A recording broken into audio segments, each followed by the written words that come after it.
very distinctive, challenging and precarious manner of intimidation. In 1999, the territorial integrity of the Indian nation was violated by Pakistan in the icy heights of the Kargil sector, with an aim to pressurize the Srinagar to Leh National Highway and force India to throw away the Siachen Glacier.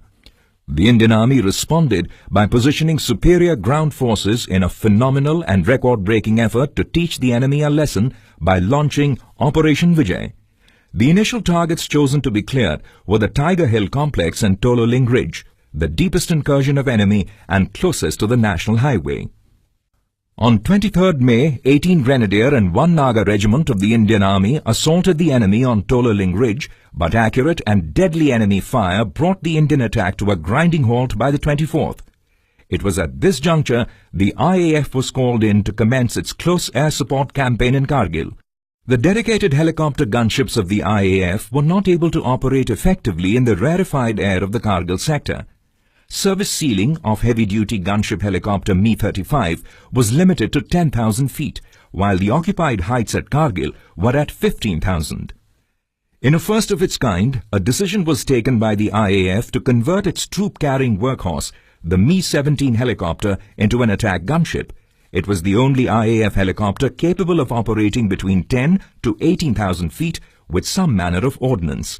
At those heights, it could carry 4 UB-32 rocket pods with S-5 57mm rockets. Keeping in mind the envisaged role, Mi-17 helicopters of 129 HU, the Nubra Warriors, and 152 HU, the Mighty Armor, were inducted into Srinagar Air Base during mid-May. This offensive component was commanded by a tough and experienced veteran of the Siachen Glacier Operation Tour, Wing Commander A.K. Sinha. They had arguably the most difficult task of the air assault operation to undertake, move at precariously low operational speeds while straining their machines to hang on in thin air, face the gauntlet of enemy anti-aircraft effort and stay focused enough to engage and destroy the enemy. Some would say that their way led to certain death.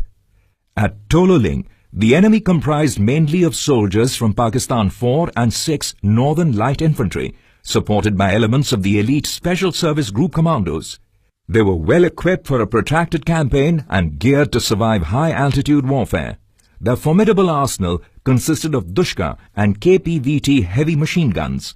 All Pakistani fortified Sangar complexes had at least a couple of these belt-fed guns which were formidable anti-aircraft weapons, beside being infantry-killing machines. However, the most feared weapons in the Pakistani arsenal were the man-portable surface-to-air missiles, MANPADs. These were the Stinger and Anza II.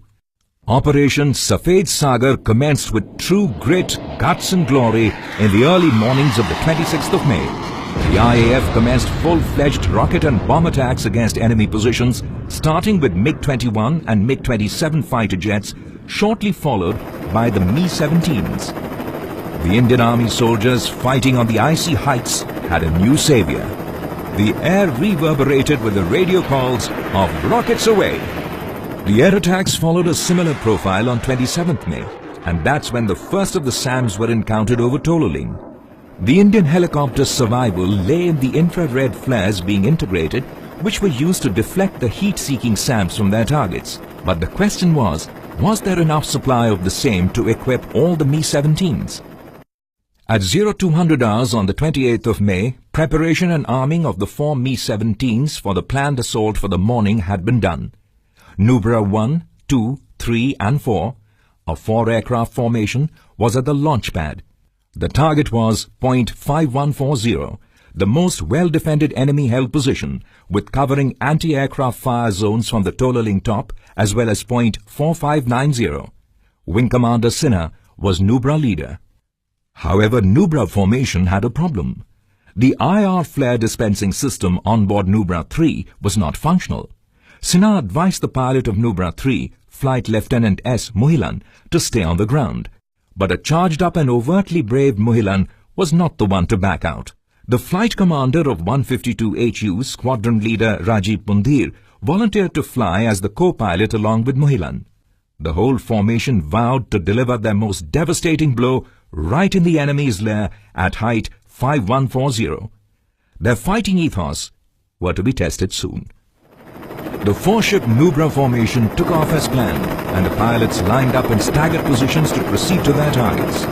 The helicopters would carry out trailing attacks with time between the attack run of each helicopter.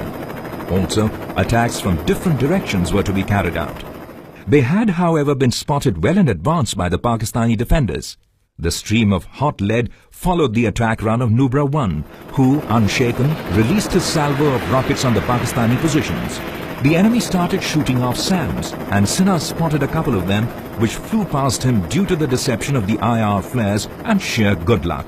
He ducked towards the safety zone of the Bimbat Nala and saw Nubra 2 move in and carry out a well-executed rocket attack. Sinha was, however, worried about Muhilan and Pundhir in Nubra 3 as he saw a barrage of SAMs flying around in the air.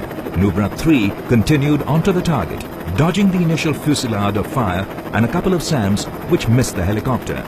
Over the target, Nubra 3 fired all its complement of rockets, which landed over the target in an effective manner.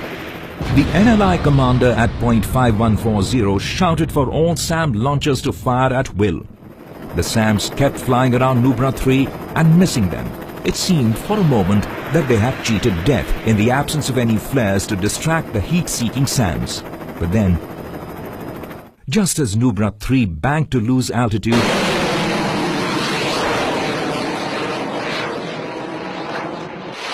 was struck by a Stinger missile. Nubra 3 was engulfed in flames and hit the valley floor before breaking apart. Meanwhile, Nubra 4 carried out his attack and ducked in to commence the exit maneuver. Sinha watched the whole scene in grim silence and saw his worst fears coming true. As he radioed the formation to extricate as planned, his mind was overwhelmed with grief and the realization of the sacrifice and selfless bravery of the Nubra 3 crew.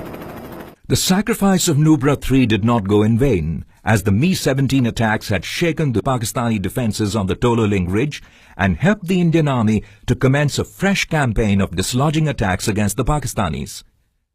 The Indian Army captured all enemy positions on the Tololing Ridge by the 17th of June 1999 in praiseworthy assaults.